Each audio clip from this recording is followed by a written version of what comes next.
Yeah. Good boy. Hi folks, I want to talk about come when called today. Trainers refer to it as recall, and you might hear me refer to it that way as well. I am fond of saying this, and it's a little controversial, but I feel pretty strongly about it. Recall is the hardest trick there is. It's not the hardest to teach at first, but it's the hardest a year later for it to be consistently done. Because we use it wrongly, we use it in situations we shouldn't, we overuse it, we don't reward it enough. We spend a lot of time accidentally training our literally, I'm not using that word incorrectly here, we are literally training our dogs not to come to us. So here's how a basic dog trick works. We like to call it an A, B, C sequence.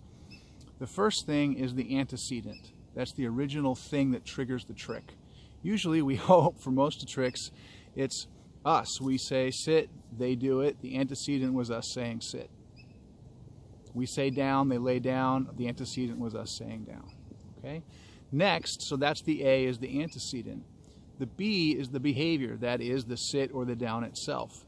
The C is the consequence. And that consequence is important because what happens in that consequence helps the dog, helps inform whether or not the dog's going to do it again. I almost used the bad word decision, but I would argue that dogs aren't deciding to do it or not do it. They've been trained to do it or not do it. It's an important distinction. So the antecedent for come when called is us calling them. The behavior is them coming toward us, and the consequence is us doing something good. Usually I would recommend feeding them. All right? Sounds easy, right? But here's the problem. Every time, think about this. This is a little bit hard to understand, but it will help you with all of your training, especially recall, but it will help with all of it.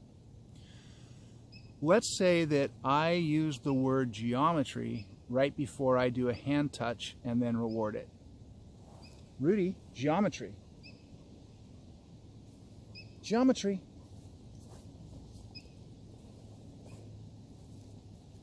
So you saw there, he had to think about that. He said, I don't know what that word is. What the heck are you doing, Dad? But he did it, right? We'll do it again, okay? Rudy, geometry. How many times do I have to do that before Rudy learns that the word geometry means touch my hand with his nose? I almost said paw. I don't know. Not very many times. Rudy's pretty smart. We do a lot of training, so he really understands how this works. Some dogs it takes longer than others. It depends. But it won't take very many sequences of me doing that before geometry will be one of the words along with touch and target that he learns that means touch my hand. Hope that kind of is sinking in, right? So the next thing to be thinking about is, similarly, if instead of saying sit before I ask my dog to sit, if I say touch, and then if I say touch and then he sits and then I give him the treat, before long the term touch won't mean touch, it'll mean sit.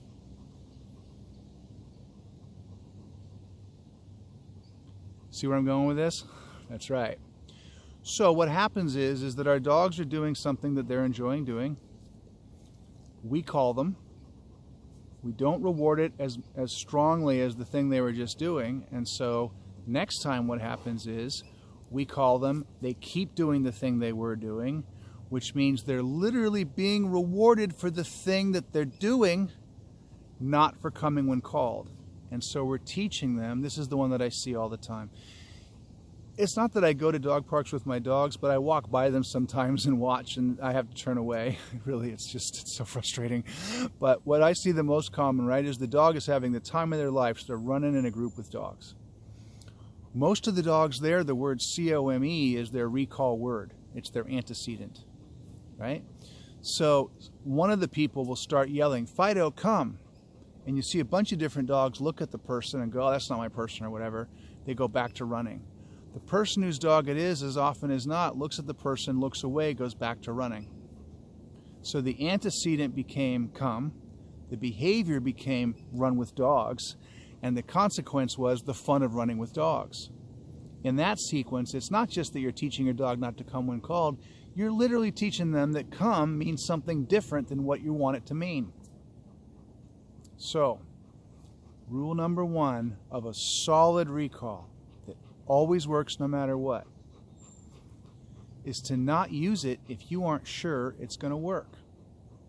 Now, what are those situations? Dog parks are one for most dogs. Any group of dogs, it's much harder to get them to come away. When they're eating something, you know, we do that one a lot, right? They're in the woods, all of a sudden they're eating a dead animal, and you try to call them, and of course they don't come because they're feeding themselves right there.